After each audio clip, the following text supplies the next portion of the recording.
Hello and welcome to The Hated and the Dead with Tom Lehman. Before we proceed with today's episode, I'd like to direct you towards another podcast I've been listening to a lot recently. UCL's Uncovering Politics is a brilliant podcast investigating many different political debates here in Britain and in the wider world, and is chaired by my colleague at UCL's Constitution Unit, Alan Rennick, with my friends James Cleaver and Connor Kelly helping Alan research and prepare episodes. The latest episode examines shifting paradigms within the politics of climate change. Like The Hated and the Dead, Uncovering Politics is on Apple Podcasts, Spotify and Stitcher, so do check it out. Today's episode of The Hated and the Dead concerns the 37th President of the United States, Richard Milhous Nixon. Elected to America's highest office in the tumultuous 1968 presidential election, Nixon's presidency is one of the most contradictory in the country's history. Though Nixon scored impressive victories in foreign affairs, he led America through one of its most psychologically turbulent periods, the Watergate scandal, which ultimately saw Nixon resign the presidency amid fears of his imprisonment in 1974. Whilst his presidency saw the enactment of progressive civil rights and environmental legislation, Nixon often derided proponents of racial equality and a cleaner environment as subversives who threatened the internal security of the United States. Nixon is without doubt one of the strangest people ever to claim the mantle of leader of the free world, though he faces stiff competition for that crown. In spite of this, Nixon's life is a lesson in resilience and perseverance. Nixon was no quitter, and had a public life spanning from the 1950s until his death in 1994. Remarkably, Donald Trump and Mike Pence's 2016 ticket was the first successful Republican ticket not to include either Richard Nixon or a member of the Bush family since 1928, which tells you something about Nixon's staying power. My guest for today's conversation is Lily Goren, Professor of Political Science at Carroll University in Wisconsin. Lily's next book, about the politics of the Marvel Cinematic Universe, is coming out later this year. Ladies and gentlemen, it's time to introduce Richard Nixon.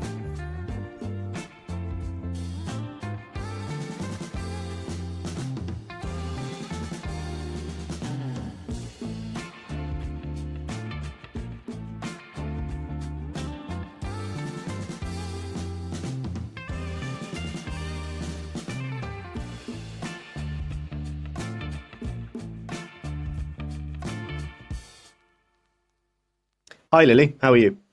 I'm fine. How are you? I'm great, yeah. I hope the weather's slightly better in Wisconsin than it is in London.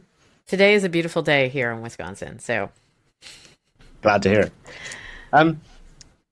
Richard Nixon is sort of the ultimate divisive American president.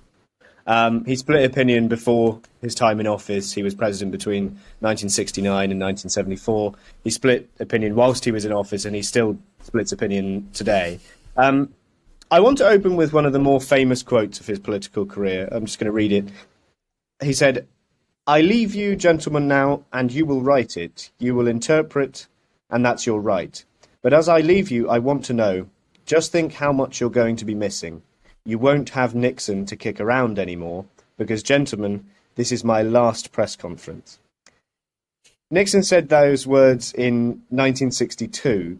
Can you explain why he was saying those words and the stage that Nixon was at in his career when he said that? Well, Nixon's career was one of sort of rehabilitation on any number of fronts and over any number of times.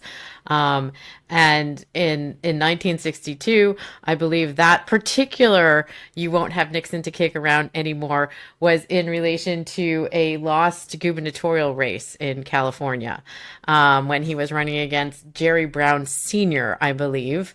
And Jerry Brown Jr. has recently served as California's governor again. But Nixon had run unsuccessfully in 1960 for president, and then he'd gone back to his home state of California and had run for governor and had lost. And so he basically was saying to the press that they would no longer have him to kick around anymore in 1962. But yet we know he comes back. Yes, I suppose the interesting part about him saying this is my last press conference is that it was far from his last press conference. As you said, he'd lost the 1960 presidential election to John F. Kennedy. He then lost this particular California governor's race 2 years later. He'd been born in California in 1913. He grew up in the state. How important do you think his growing up in California on the West Coast was? Do you think it had much of an effect on his politics? I'm not sure how much of an effect it had on his politics. I think it had an impact on his conception of where he was positioned within the Republican establishment as a politician, as a candidate, that he wasn't from the East Coast, particularly when he was moving into politics, and that he had this upbringing in Yorba Linda, California, which, most people haven't heard of except that Richard Nixon was born there.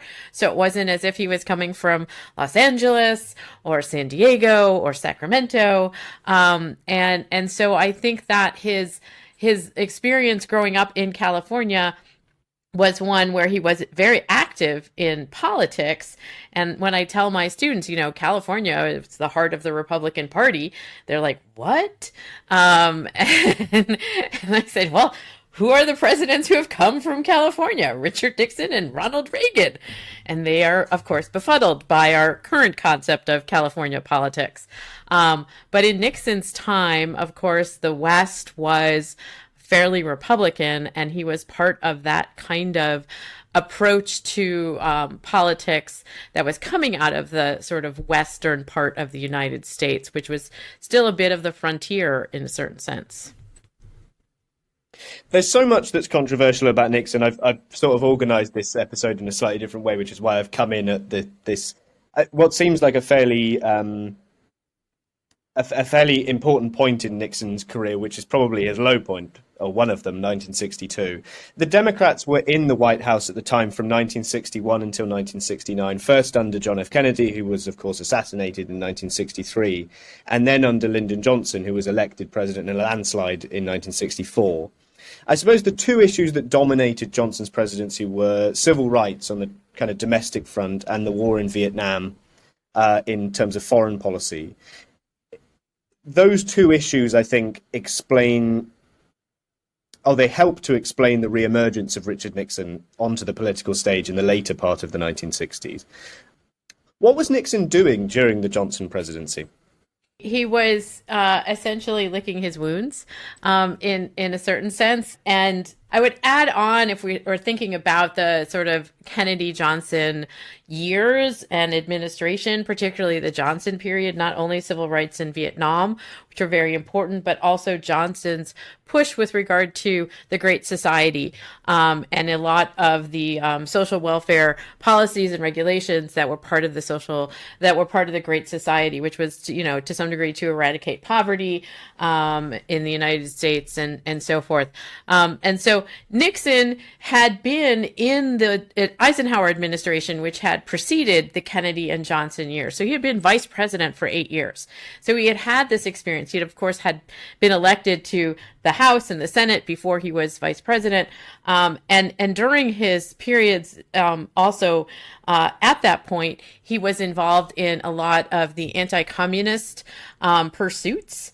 So he had this kind of background of being very active in politics, having won national election as the vice president on the Eisenhower ticket. And then he loses in a very, very close race to John F. Kennedy.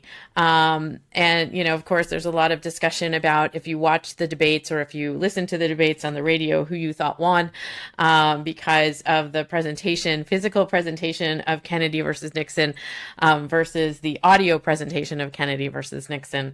And Nixon, whatever anybody else may have to say about him, was a very smart man. And so he may be divisive, but he was also very intelligent. And so Nixon was also not only intelligent in understanding policy and understanding ideas and concepts, but he also was a tactician. in terms of politics, and sort of thinking through various sort of moves in terms of like, if this happens, then that happens in politics, which also got him into trouble on a number of occasions. So we have the sort of Johnson period. You also have unified government in the House and the Senate during this period of time. And so in a certain sense, the Republicans are kind of in the wilderness, but again, not extensively until you get to the landslide in 1964, when Barry Goldwater lost rather dramatically to Lyndon Johnson. But Barry Goldwater's loss was to some degree an asset for Richard Nixon in his coming 1968 campaign, and the sort of reconstruction and evolution of the Republican Party that was sort of going on during some of this time. If we go to the next election, 1968, 1968 was an immensely important year in the history of the US. As it was in the wider world, with the Prague Spring, the Paris student riots. The event that changed Nixon's political fortunes, arguably more than any other that year, came in the January of 1968 with the Tet Offensive in Vietnam. Why was this such an important event in US politics? Well, the Tet Offensive was also a problem for Lyndon Johnson and the surges that had been going on that were supposed to lead to the collapse of the North Vietnamese. And so the very complicated situation with regard to the U.S. involvement in Vietnam, which continued to increase in terms of people who were being sent over there, and also the sort of disastrous move in terms of getting Americans out of South Vietnam officially, was part of what sort of set up the situation where Nixon was running against not Lyndon Johnson in 1968, because Johnson ultimately withdrew himself from continuing to run for the nomination for the Democrats, although he was technically constitutionally able to run for another term because when he had taken over from Kennedy. And this was also just kind of the start of a lot more agitation around Vietnam in the United States, in the streets. And then, as you note, there are a number of other things that transpire in 1968, including Martin Luther King's assassination, and riots that follow that, as well as essentially demonstrations against the war and the Democratic Convention in the summer of 1968 in Chicago that also led to riots, and the Democratic Party really kind of having a fight within it about how to deal with Vietnam and how their candidates were going to deal with it as well. I suppose that in the 60s, because of his losses in 1960 and in 1962, Nixon might have been seen by some people as sort of yesterday's man by 1968. I'm intrigued that this picture that you've painted of a sense of American politics kind of being out of control, with the American involvement in Vietnam going quite badly, the assassinations of Martin Luther King, of Robert Kennedy, JFK's brother as well, I think a month after MLK. I'm intrigued, why was it Nixon that was able to exploit this situation? Because it's not as if Nixon was the only Republican in America. You had other Republicans running for president that year: George Romney, Mitt Romney's father, Ronald Reagan in his first run of three. Why Nixon? Well, Nixon, again, you have to look at Nixon as having run and been elected on the national ticket. So everybody knew who Nixon was. So you're right about him being yesterday's man, but he was also well known. And you know, in my assessment of Nixon as a political scientist and as somebody looking at the political history of the time, Nixon and his political strategist, Kevin Phillips, who's really important in a lot of this developing story, it looks at the sort of landscape and is able to start to capitalize on the responses to Johnson's Great Society, and also the fissures within the Democratic Party. Nixon is very anti-communist. It's also, one of the positions that he had taken. He had been part of the sort of Red Scare thrust with Roy Cohn in terms of looking for communists all over the place and trying to find them in the early 1950s. He'd been very involved in that. And what Barry Goldwater had done when he ran and lost so badly was look at the southern states in the United States. That was the quote, at that point, solid Democratic South. And basically sort of say, and there's a famous quote that Goldwater gives about going hunting where the ducks are. And so Goldwater is coming from the sort of libertarian frontier concept of the Republican Party. And he looks at the dynamics in the United States and basically says the white people in the South are quite conservative. And we should essentially make a marriage with other people who share our approach to politics, which is very conservative. And of course, white Southerners in the South wouldn't vote for Republicans because that is the party of Lincoln. But Goldwater campaigned in such a way as to not necessarily advocate for people to vote for him, but to vote against essentially the policies that were coming from Washington, D.C., and campaigned on the kinds of ideas of, quote, states' rights and law and order, which Nixon then capitalized on and was much more successful in being able to integrate the white Southern voters to move them to at least vote against Democrats as opposed to voting for Republicans. And this became known as what Nixon, and I think the words were by Bill Sapphire, the late columnist from the New York Times, called the silent majority. And so while George Romney was positioned to some degree as a more moderate candidate, and Ronald Reagan had not yet been elected to significant public office at this point, that you have Nixon, who has run unsuccessfully, as we know, for governor of California, but has been successful in his run with Eisenhower. So he's a known person, and in a certain sense, there's this period of time when people were not necessarily set out to pasture.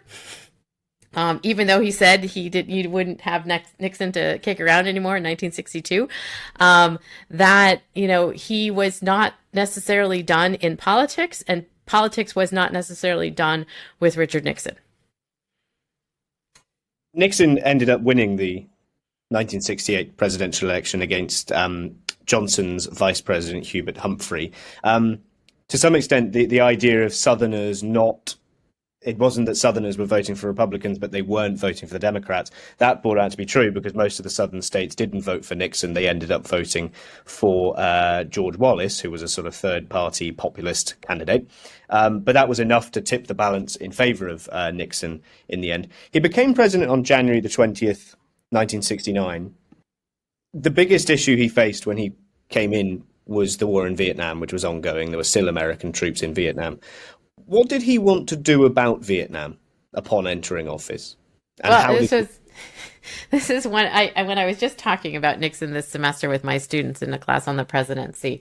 They were surprised to see that he had campaigned on getting the United States out of Vietnam in 1968. And yet we didn't immediately leave Vietnam, interestingly enough. And some of what happened after Nixon became president included what became known as the secret bombing campaigns of Cambodia and Laos to try to destroy what was being called the Ho Chi Minh Trail of support for the North Vietnamese communists. But again, there was this question about why these bombings needed to be secret, as opposed to having them made public to the American people as part of the essentially attack on the communists in North Vietnam. And so there was negotiation that happened, and there was actually negotiation that happened before Nixon became president, with regard to trying to make some deals before he was sworn in, and that became known to the Johnson administration. And also, Johnson kept that information classified, but Nixon knew that Johnson had the information. So Nixon enters office, and I just talked to Garrett Graff about his new book on Watergate. And as he explains it in the book and in our conversation, Nixon comes into office in 1968, essentially with a, quote, original sin already at the center of the campaign that got him elected to office. And in terms of what he did sort of in the first few months of 1969, he comes out with this policy of Vietnamization, of what he calls peace with honor.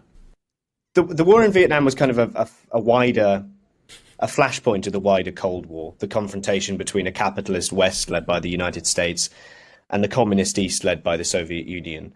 How do you think Nixon saw the world? How do you think he saw international politics? Well, I mean, his interests were more in international politics than they were in domestic politics. And this is one of the points that many biographers and scholars have noted in terms of, what Nixon was willing to sign in terms of domestic policy legislation and what he was really interested in terms of foreign policy. But I think to answer your question, that Nixon's perspective in terms of foreign policy was very much a binary. At the same time that he was somebody who understood nuance.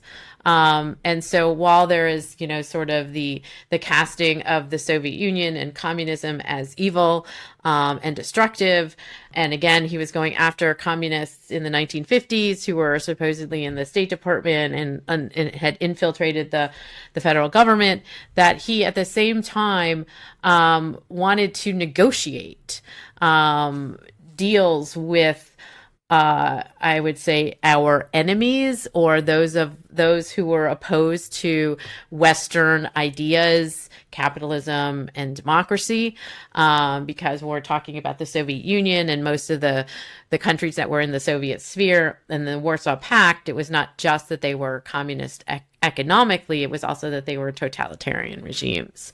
And so that Nixon was very much interested in, sort of protecting the West, and seeing the world through this kind of perspective. But he also understood sort of politicians and people who were in power, and to some degree his idea of negotiation and nuance, which also a lot of which was executed or pursued by his national security advisor / Secretary of State Henry Kissinger, were to, sort of capitalize on the capacity to understand people's connection to power. And so he did see the sort of good and bad, but he also understood politics and power. This sort of following of power led to one of the most famous decisions of his presidency, which was to sort of embrace China, which was at that time probably world power number 3, also communist, but arguably had an even worse relationship with the Soviet Union than the United States did. Nixon flew to China in 1972 and met the leadership of the Communist Party there. China's now very much engaged in the world, but it wasn't really engaged in the world at all in 1972. Can you explain a bit as to why that was such a significant move in the Cold War politics of the time and what it led to? Yeah, I mean, this is the, quote, opening with China, right? And so if we conceptually think about China, which also calls itself the Middle Kingdom, as being sort of closed to the rest of the world, particularly the Western world, this was the sort of opening in terms of the first American president to visit China was Richard Nixon. And not only did Nixon sort of want to sort of have this relationship between the United States and China, but he also saw it absolutely 100% as a means of sort of getting at the Soviet Union. Even as you note, the two countries were both communist countries, but China had a different concept in a number of ways. They talk about communism with Chinese characters, and that the Soviet Union and China were not necessarily natural allies. And Nixon was able to capitalize on the tension between China and the Soviet Union, and by having this kind of wedge of the United States making an alliance, if you will, or at least engaging with China, that also was a shift in terms of pushing on the Soviet Union and moving China away from the Soviet Union. Even though it wasn't necessarily close to the Soviet Union, although they are closer geographically, but that in sort of in terms of power politics. And I also think in this regard, when we think about, life in the United States or life in the West at this point, so much of what we use in our everyday lives is made in China. And prior to this engagement in 1972, we didn't trade with China. And most of our Western allies didn't do a lot of trade with China, perhaps maybe some tea for you all in Great Britain. But there wasn't a lot of trade going on between West and China. And as a result of that, you have this change, this shift that essentially blossoms China into a trading partner. And then it becomes it itself grows into a different form of communism with regard to integrating capitalism inside of communism over time, to make it into this, sort of economic behemoth that it is now. Yes, thank you. I think something that's quite interesting in the way that Nixon deals with foreign policy is there's a huge gulf between how he talks in private and what he actually does. I mean, if you read what Nixon said or listen to what Nixon said, because obviously later his tapes were made public, he sounds really quite unhinged in the way that he talks about the Vietnamese, the Viet Cong, the Soviets. It's full of expletives, full of threats of nuclear war. But actually,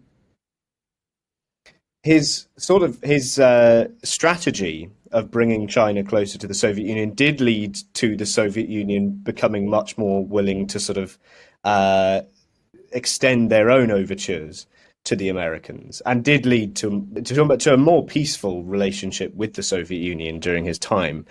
What do you think of this sort of bizarre interplay between his rhetoric and his actions? It's quite an interesting foreign policy, but actually also, to Nixon's credit, quite a successful one in some ways. Yeah, there are any number of Nixon's foreign policies that are fairly successful in this regard, in terms also in regard to the Middle East, which was also sort of being a proxy for the greater power politics dynamics between the United States and the Soviet Union during this time. But Nixon, listening to any of the tapes, also listening to the Johnson tapes that were recently sort of made public, there's a lot of expletives that presidents seem to use, even though they knew they were being recorded. And there's also slurs, what we would consider to be slurs, and inappropriate valuing of different countries and peoples. And so you have this kind of the reality of Nixon's conversations with his advisors. But again, at the same time, you have Nixon as somebody who understands these international political dynamics on a very sophisticated level. And it wasn't that he thought, okay, we'll go to China and see what happens. It was that the United States making a overture to China and having engagement with China will have an impact on the Soviet Union. and will potentially push the Soviet Union in particular directions that will, in fact, bring them around possibly to being more engaged with the United States and less antagonistic. And so this is the way that Nixon also thought about U.S. relationships, but sort of global strategic relationships.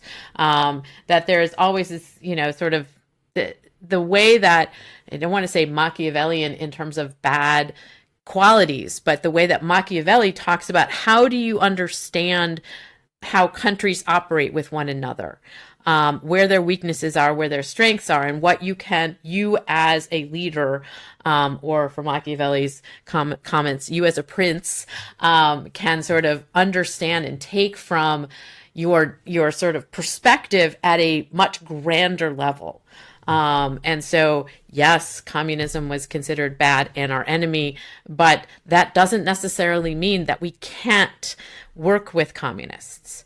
But at the same time, this is often also suggested, the only person who could have had the opening with China had to be somebody who was super anti-communist. And Nixon filled those shoes too. Because anybody else who was seen cooperating with China would have been seen as weak. And soft.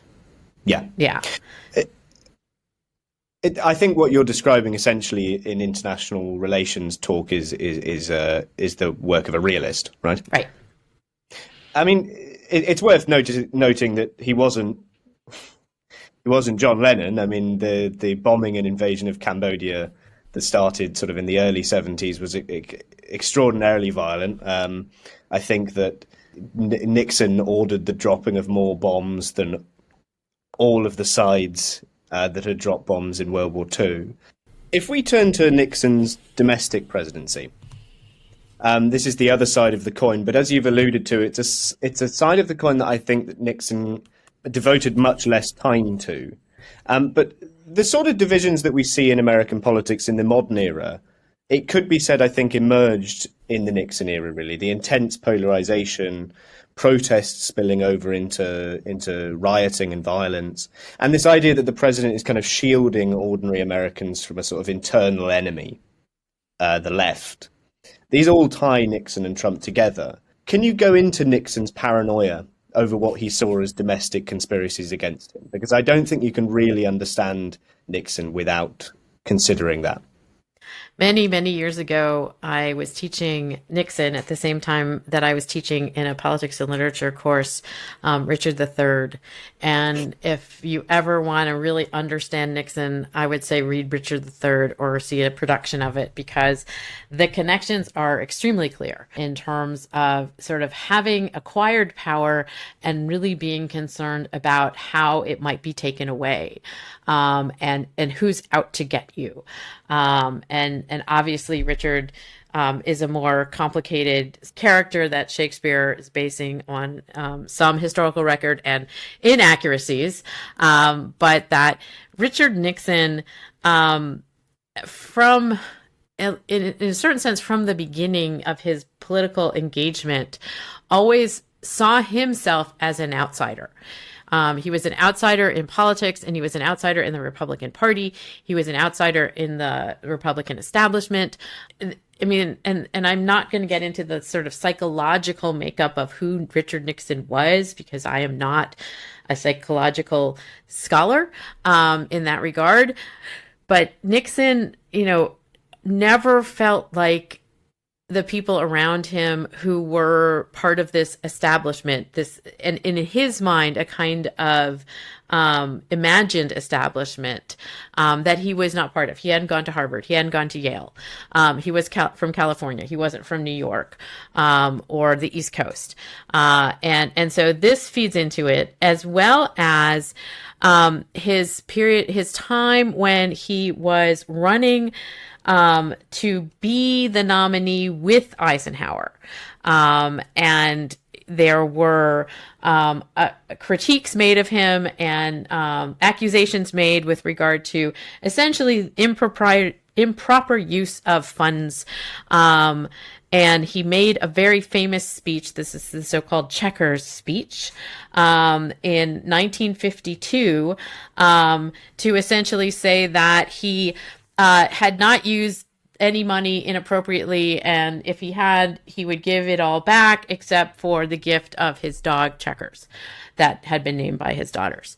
And so this is Nixon from the beginning sort of fighting against what people are accusing him of doing in terms of improprieties. And then you have Nixon, who again is sort of taking on what he sees as the liberal establishment of the media. And so we get the narrative with regard to the left-wing media and the liberal media is coming out of Nixon's sort of, and again, he's not necessarily basing this on actual facts. He's basing it on conceptions that he also thinks are going to play with regard to voters. And this is, again, the silent majority. And his vice presidential candidate, what he runs in 1968, Spiro Agnew, sort of takes the fight in a bigger way, particularly to the press. And everything that you ever heard Donald Trump saying about the media, Spiro Agnew probably said it first in 1968. And so you have this, sort of divisiveness that is sort of moving into taking on the media, taking on the press at the time as part of the problem, as part of sort of liberal conspiracy or sort of liberal elites who were opposed to Nixon, were opposed to sort of the policies that he was pursuing. And so you also have the sort of liberal elite academics and policy experts who were also people who he was critiquing. And so there's a lot that feeds into sort of this thinking that Nixon and the Nixon administration and the Nixon campaign sort of puts forward as part of its sort of approach to thinking about who the voters are and who he needs to capture as voters for him when he's running. There's quite a famous quote from a movie critic called Pauline Kael. In 1972, she said, "I live in a rather special world. I only know one person who voted for Nixon. Where they are, I don't know. They're outside my ken, but sometimes when I'm in a movie theatre, I can feel them." And the use of the word them fails to conceal a real sense of contempt on the part of many other liberals for Nixon and also for Nixon voters, which is another obvious parallel with the Trump era. How do you think the people that voted for Nixon viewed him? You've talked about how Nixon viewed his voters, but how did they view him? What did they like about him? Well, again, if you think about Nixon in terms of his political biography, he did attend Duke Law School. He was very smart. He got good grades. He comes from very poor beginnings in Yorba Linda, California. At some point when he was young, his parents actually lost their house and they had to move. And so he also was a naval officer. So he has this military background that, again, if you start thinking about the parallels to somebody like JFK, you're seeing that JFK is much more elite than Nixon, but they were both in the military and they both had these experiences. And Nixon gets into politics and he's elected to the Congress and he's elected to the Senate. So people see somebody who's a competent politician, and they see somebody also who is campaigning in a certain sense, to some degree pushing back on the New Deal, the Great Society, and that, the disruption that the United States was experiencing, particularly in the late 1960s, with regard to race riots that were transpiring, with regard to the protests against Vietnam, that Nixon was promising, in a certain sense, that he would provide stability, and would essentially re-secure the United States. Now, of course, he's campaigning on law and order, which are also code words, particularly in the southern states. And so that there is this idea that, for the voter who's looking at Nixon, and again, he's coming out of the Eisenhower administration. So Eisenhower, war hero who'd been elected to 2 terms in Congress, the first Republican in quite some time, that Nixon is also playing on that basis. That if you want to think about in terms of what the voters saw in him, that they were able to see somebody who was going to, sort of lead the country in this kind of more stable, trying to quell a lot of what people were starting to see on their television screens, with regard to what was going on in the streets. But the other thing to think about in terms of Nixon's election in 1968 and his administration is that Nixon gets elected, and again, he's pretty solidly elected, and then he wins in a landslide in 1972.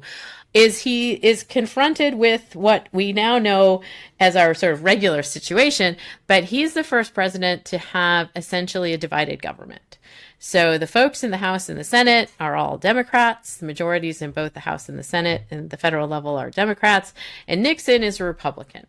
And so we start to see, in a certain sense, this divisiveness of the two parties and their elected officials, to some degree coming at each other from opposite sides, instead of having your party in the majority in the House, the Senate, and the White House as well.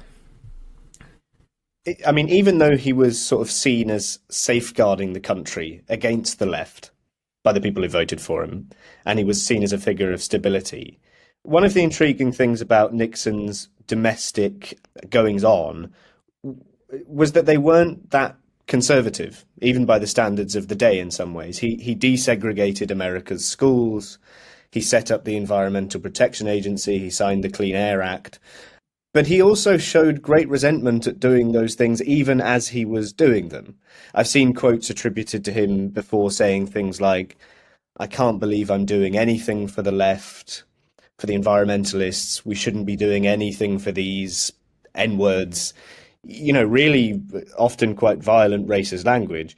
How do you explain the disconnect between his own views on race and the environment, and which were pretty right-wing, and some fairly liberal policies on those issues? Was it the fact that he had a divided government, or was it just the fact that actually he wasn't that interested in a lot of this stuff, and that it was just political red meat?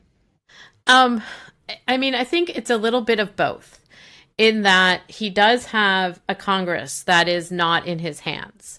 And so he has to deal with what Congress is going to pass along to him. And the Democrats had pretty big majorities in both the House and the Senate at this time.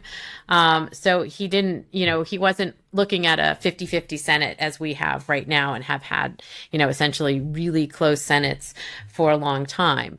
And you didn't have, to some degree, the sorting into more ideological, consistent camps also with regard to the folks who were in the House and the Senate.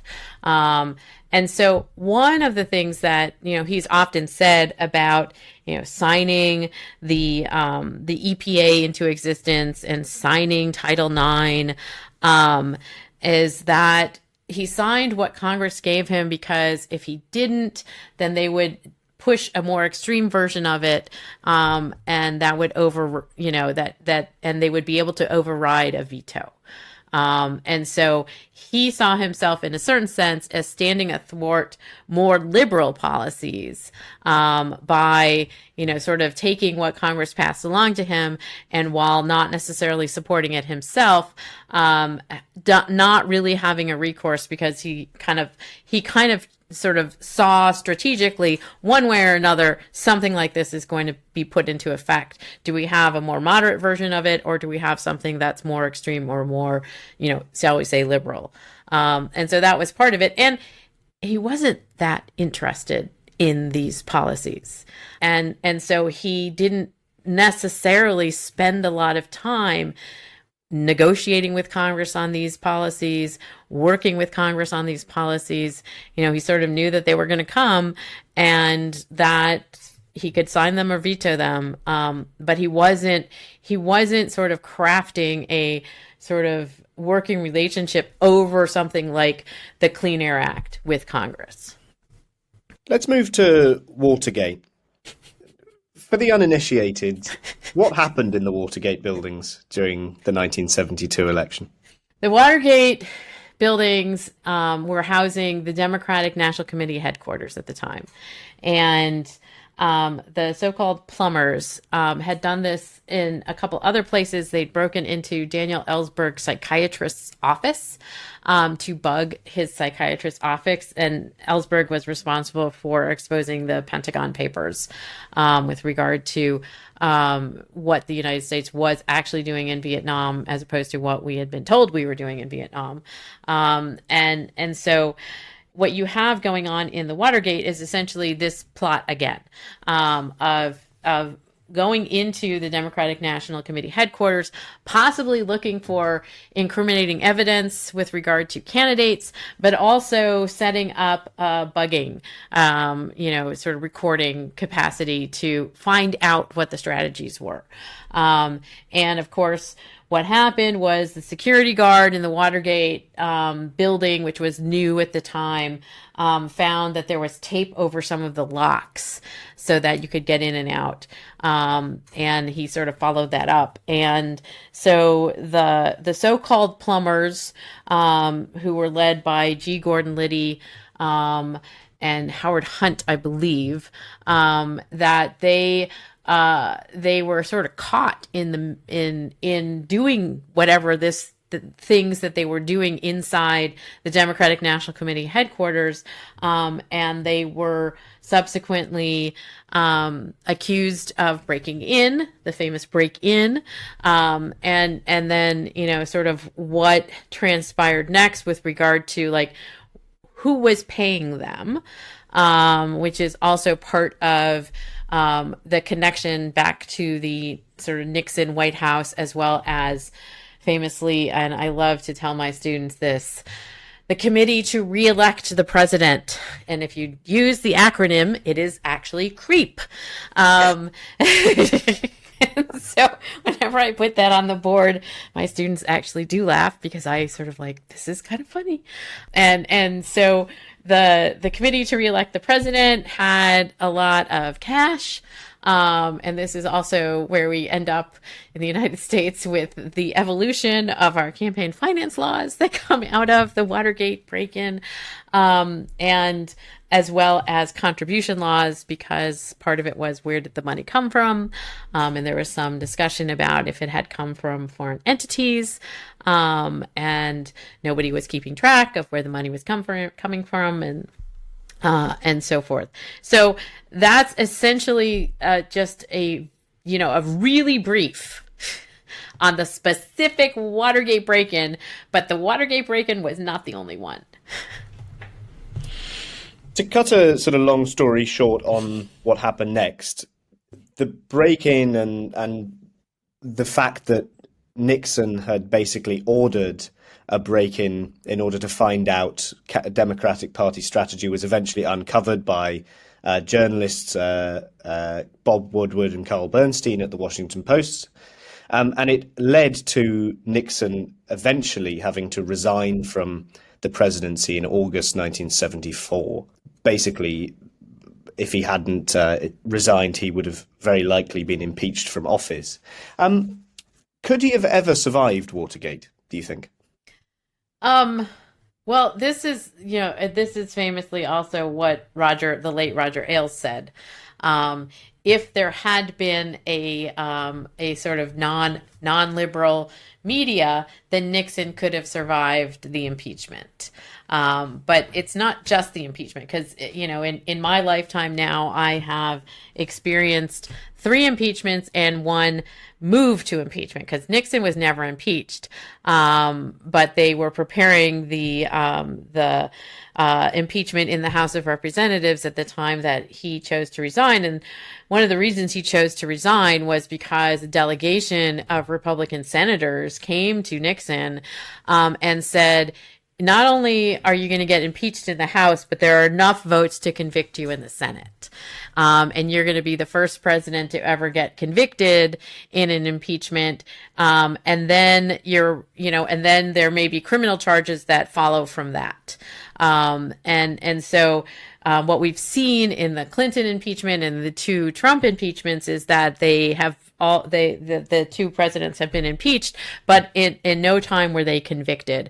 And the only other president who was impeached, Andrew Johnson, who was Lincoln's vice president, was also not convicted. So Nixon was going to be this president who was going to be not only impeached, but then convicted, because they had done a sort of whip count in the Senate. And he thought that he could not necessarily survive, and he might very well end up in jail. The thing that's always sort of baffled me about Watergate, really, is that Nixon won the 72 election in like the biggest landslide of all time. He won every state apart from Minnesota. The Democrats were absolutely... Massachusetts. Excuse me. Sorry, Massachusetts. The Democrats were nowhere in that election. He didn't have to do it, did he? He'd have won anyway. Yep.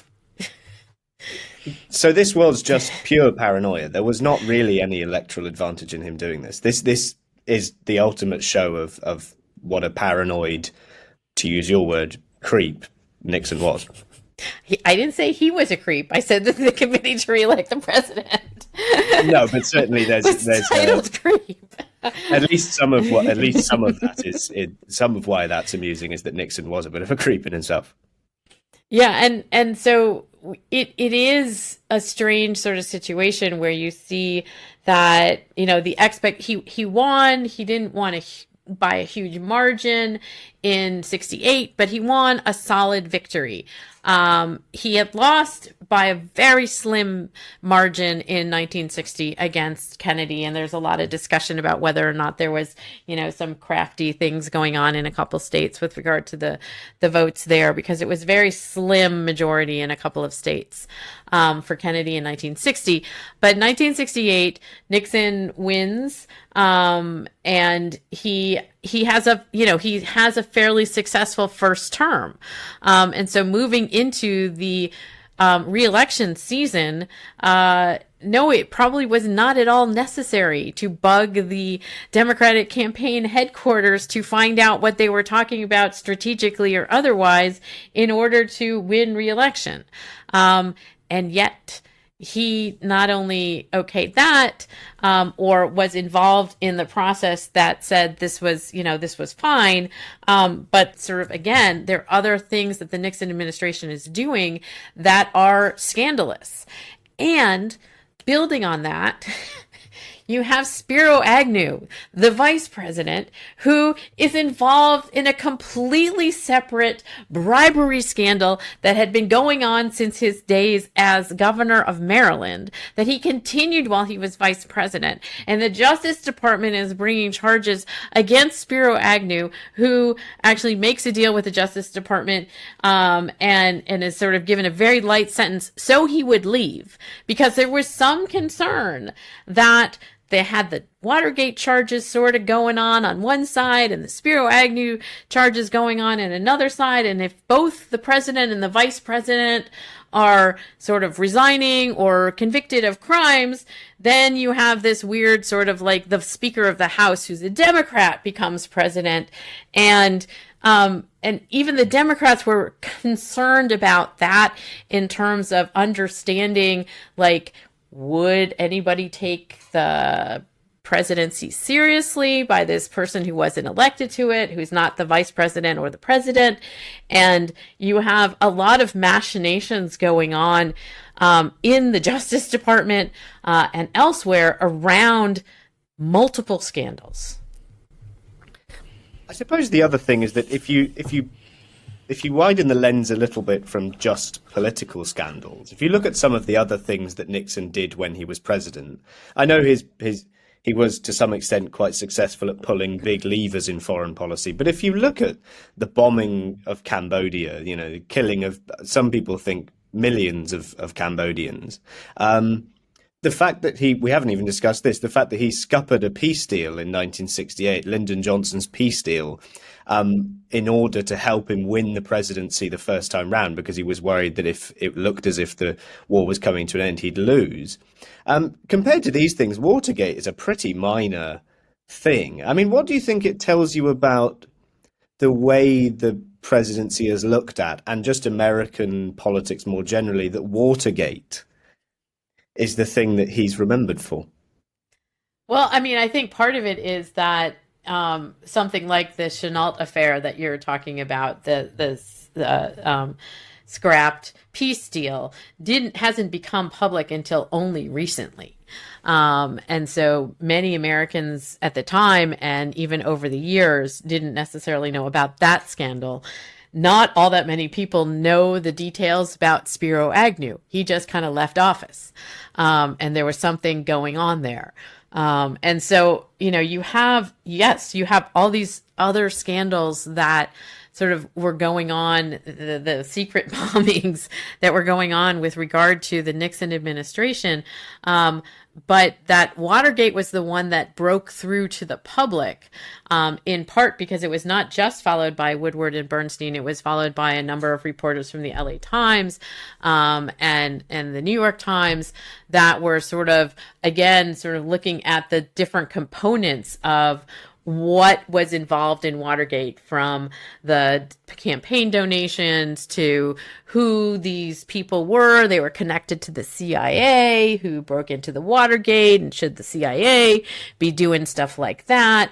And was there foreign money coming in? So that Watergate, the break-in to the Democratic headquarters in the Watergate building, is like a component of larger scandals that are connected to it in terms of campaign finance and campaigning in general. Nixon, to bring this to a close, Nixon died in 1994. He did go some way to revitalizing his image. He left the White House at a time when his approval rating was in free fall. If you look at his rankings now, though, they're still not very good. He generally comes near the bottom end of the 45 people who have served as president of your country, if when people have compiled these lists, and the lists are out there. If Watergate hadn't happened, we have to assume that he would have reached the end of his second term in 1977 without resigning. How well would he be thought of if the resignation in Watergate hadn't happened? I mean, what do you think he'd be remembered for most? Would it be the China trip? Would it be ending US involvement in Vietnam, which he did? Would it be this Southern strategy in elections, which has resulted in the Republican Party becoming much more electorally successful since 1968? Nixon minus Watergate, what would the legacy be? Well, it is a hypothetical, but of course, again, that wasn't the only scandal. And so it's hard to sort of subtract Watergate. Yes, Watergate was the thing that sort of broke the camel's back, but would any of the other scandals have come out in a second term? And I also have all of these conversations with my students about the 22nd Amendment and the sort of the fact that you can't run for president again after the second term. And oftentimes we have two-term presidents who have a scandal in their second term. So Hamilton's argument for perpetual re-eligibility may actually have some legs. But that, you have, again, you don't just have Watergate. Yes, Watergate does lead to Nixon being in this sort of hot water that he is unable to get out of. and he doesn't think he can survive an impeachment. And, at the same time, we've just seen Donald Trump, who survives 2 impeachments, and he still is the leader of the Republican Party. I mean, Nixon leaves office and he is not the leader of the Republican Party. He sort of goes quietly into the night a little bit and then slowly comes forward to try to rehabilitate his reputation as a kind of elder statesman. And he does that fairly successfully. But he has this really checkered story of the administration, because there are these successes with regard to his domestic policies, with regard to particularly foreign policy. But Nixon became so enigmatic in our culture. The David Greenberg has this book called Nixon's Shadow, The History of an Image. And I think it's so very apt to think about not only Nixon as the president, or connected to Watergate, but, the sort of, he was like a meme before there were memes. And that not only do we have you don't have Nixon to kick around anymore. Of course, you have, I am not a crook, with his, you have Nixon with his V for victory, fingers. And of course, when I was growing up during the Nixon era. Some of my cousins had Nixon dartboards, that, there was very much an integration of Nixon as this kind of, dark, shadowy guy. And again, this is the Kennedy-Nixon comparison in 1960. If you saw him on television, he always kind of looked a little bit dark, because he had this 5 o'clock shadow that he really could never be rid of.